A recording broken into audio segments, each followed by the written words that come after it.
You want to hear someone talk out of his butt? I believe that there are mainly 3 pillars to a successful relationship, such as shared values, shared interests, and just raw chemistry. Right? Okay.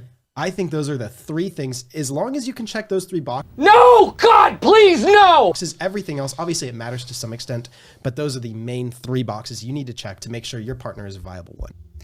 That is Jack Selby, the co-host of Graham Stephan's podcast, and he keeps saying this, and is one of the most insanely idiotic things I have ever heard. Hey guys, it's Daniel, licensed therapist. I would like to take this moment to prove once and for all that Jack doesn't know what he's talking about, because I don't want unsuspecting people to follow this terrible advice. Let's do a hypothetical. Let's say you are a young man who is vegan, plays the bagpipes, and wants to live in a van. And one day you find her. The one. She is beautiful, charming, smart, a vegan, plays the bagpipes, and wants to live in a van. Shared values, shared interests, and chemistry. You drive your van to a Scottish vegan restaurant. The bagpipes are playing over the speakers, and everything is perfect. A young pretty waitress drops her pen, and because you're a nice person, you pick it up and you say you're welcome when she smiles and thanks you. That is when you see the look. What the hell was that? What do you mean? I saw the way that you looked at her. Why don't you guys just get a room, you disgusting pig? What? No, I was just giving her pen back. So what? I'm crazy now? Do you think she's pretty? Now you're screwed. You have to lie. What? No, I didn't even notice her. You liar. So at this point, you can take those shared values, interests, and chemistry, light it on fire, and just throw it out the window. So, what do we want in a relationship? Well, let's get on to some good advice. Alex and Leila Hormozi are entrepreneurs who are worth over $100 million. They are married and are in business together. They were on the Graham Stephan podcast and talk about relationships and their relationship advice. And what they said was amazing. Let's react to some clips. It's interesting because I think that like the single most important decision that you make of all decisions in life is who you spend your life with, like as your significant other. And if you look at all the stats in terms of amount of time spent with people, like time spent with family basically drops off at 25. Like it's very, very low after that. Time spent with siblings, same thing. Time spent with friends starts dropping off at like 30 pretty aggressively. And then the 2 that increase a lot for the majority of your life are time spent with spouse is number 1. And then in between those is time spent with coworkers. So your coworkers matter way more than your friends do in terms of hours per day. So like where you work is actually incredibly important for your overall, like your subjective well-being. But like there's one person that you're going to spend the rest of your life with if you believe in marriage. And like the strength of the relationship you have with your significant other has a 0.71 correlation to your overall subjective well-being. So more than anything, how well you get along with the person you spend all your time with, which makes sense. You spend the majority of your time with this person. And so I think that if there's ever something to be obsessive over, it would be that. Is choosing the right spouse the most important decision in your life? I wouldn't be able to tell you. I wouldn't unequivocally, universally say yes, that applies to everybody. But mostly I would say Alex is right here. And this is more of a personal value that's based on my anecdotal evidence of living life and seeing a bunch of people in couples therapy. I've met some pretty successful people in couples therapy, and although none of them said it, I feel like they would all trade all the money in the world to have a good family life. I've seen what it's like to have a bad marriage. It's horrible. So to Alex's point, this decision is so important that we need to do everything we can to make the best decision possible. I am a huge fan of evaluation before commitment.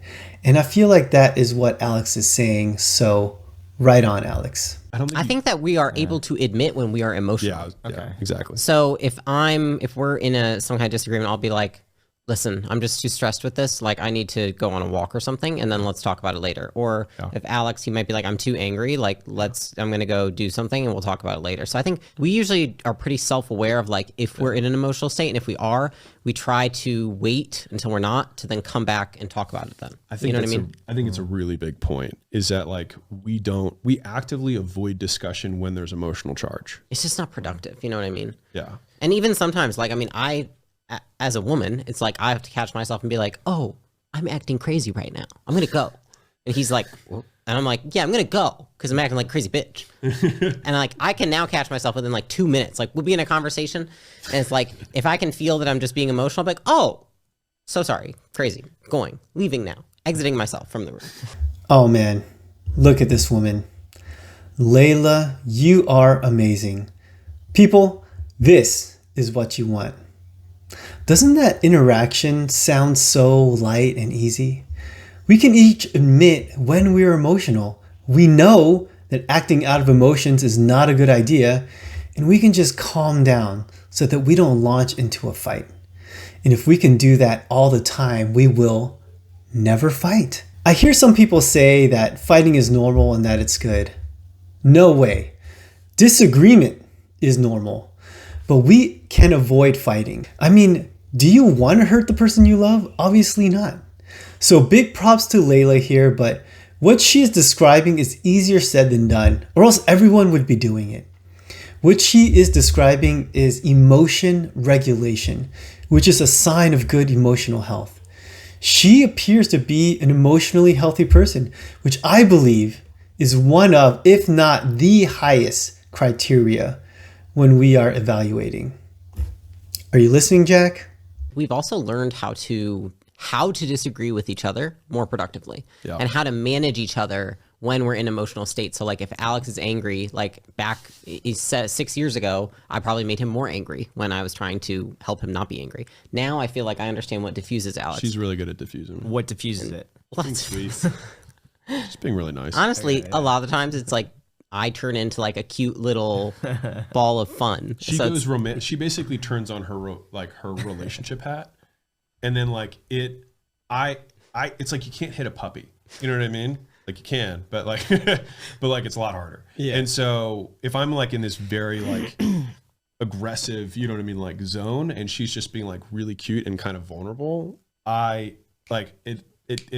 diffuse really quickly. He can't help but laugh. You know what I mean? Or like, smile or I'll just something. have this wry smile and be like, all right, you know what I mean? Heard. You know what I mean? And then we kind of go from there. And like for Leila, a lot of times like she just needs like a long hug and being like, it's okay. You know what I mean? Like it's totally cool. I just get stressed. He gets angry, I get stressed. Like she gets stressed, I get angry. And so for me, it's like, it's okay. Like you can feel this way and it's totally fine and normal. Yeah.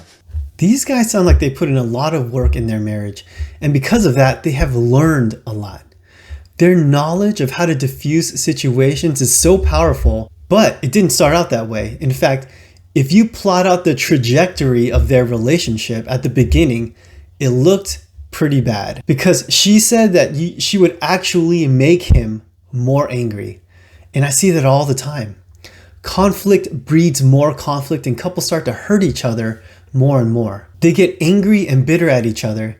They no longer feel safe together, and it's easier just to not talk. They build up a large amount of bitterness toward each other, and eventually they grow apart. This is where they were heading, but they were able to both put in the work and change the trajectory of their relationships and eventually their lives. So congratulations to both of them.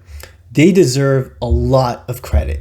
So I actually asked Leila to sign a prenup because I think I had like 250 grand or something squirreled away.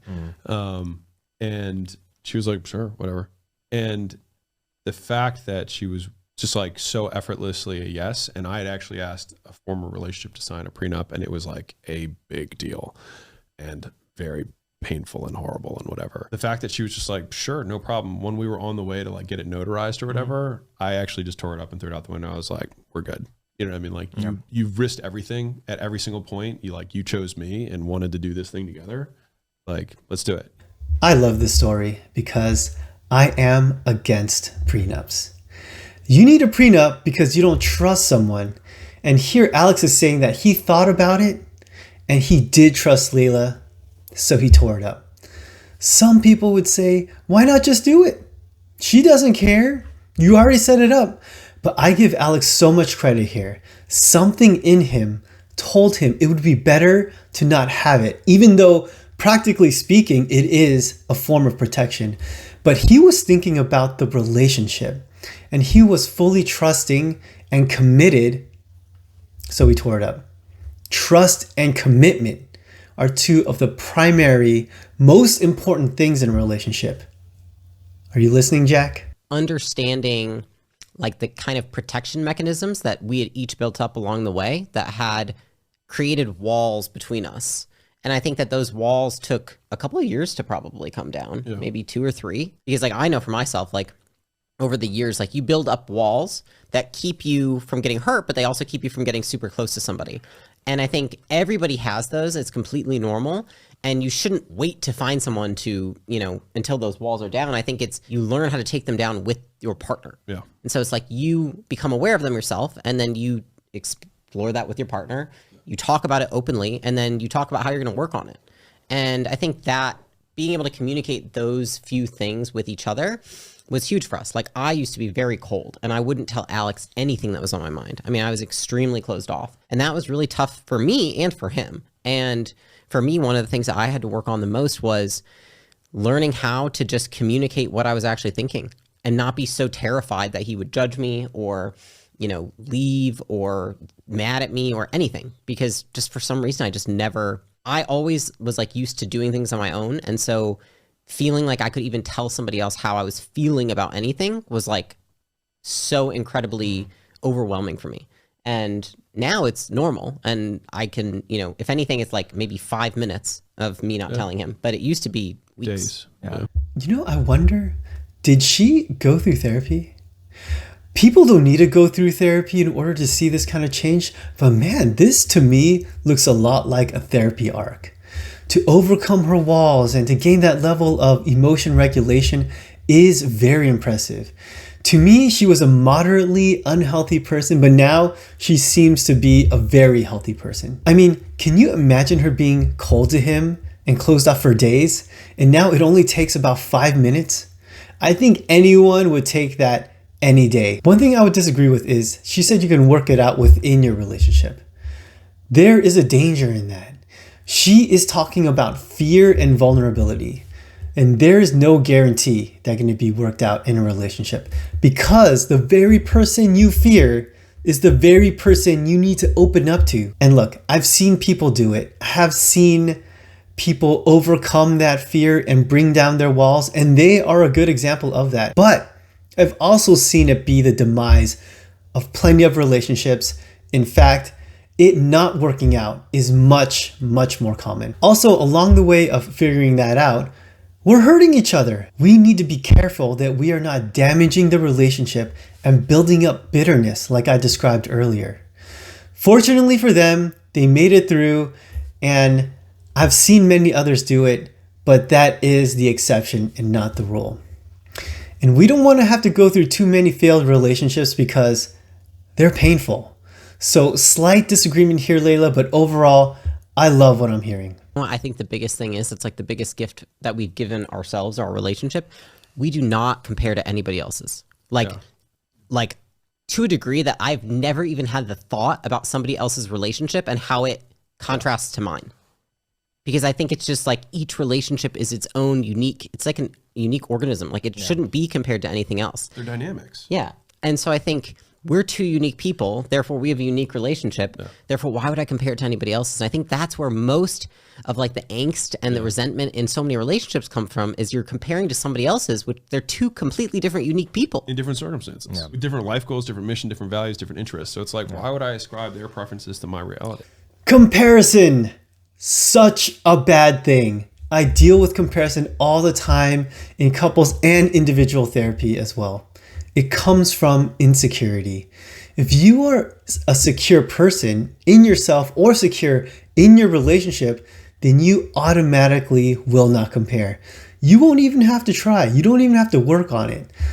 Look at Leila. It doesn't even cross her mind to compare her relationship because she is healthy emotionally, and that bleeds over into her relationship.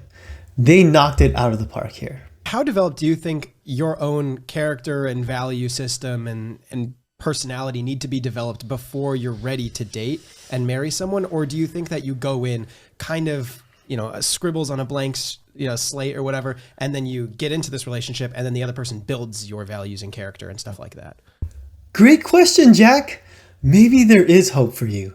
I think you got to be good being alone. You think you need to be already kind of understanding you need to be yourself. a complete person. Mm-hmm. Like if you're the person who always has to have somebody there to like feel complete, what you want, in my opinion, is two whole people that together, like the sum of two wholes is significantly greater, not two halves making one whole. I think it's like, I want, at least this is Alex's viewpoint of the world. Yeah. Well, I think we choose what we are dependent on each other for, right? Like there's a lot of stuff I depend on Alex for, and there's a lot of stuff he depends on me for, but it's chosen. We could do it on our own if we didn't have each other. You know what I mean? Versus there's some people it's not chosen. It's like necessary. And I think that's when you have issues. Yeah, that makes sense. It makes it seem much more voluntary than just like feeling compelled to join a relationship because of something you need from the other person. 100%. Right. It's like, I mean, this is a voluntary, these are voluntary relationships. Like, and we want to set ourselves up for success, which is like, don't need anything. Yeah, can you imagine something like more beautiful than two people who don't need one another, who just choose to be with the other because they prefer life together? I couldn't have said it better myself. Two whole people make one whole relationship. Two half people will probably make a bad relationship. So prepare yourselves, people. Get whole. Learn to love yourself so much that you have an abundance of love to freely give it to someone who deserves it. Learn how to trust people and receive that love in return. And if you're married and you're dealing with a lot of these negative things, there is hope. These two did it. The marriage you want is super attainable. Just work at it. Learn about each other and figure out that puzzle. You can do it. Alex said that there's nothing more beautiful than two people who don't need each other, who choose to be with one another. I agree. It is so beautiful and amazing, and that is available for all of us. Thanks for watching. You amazing person. See you next time.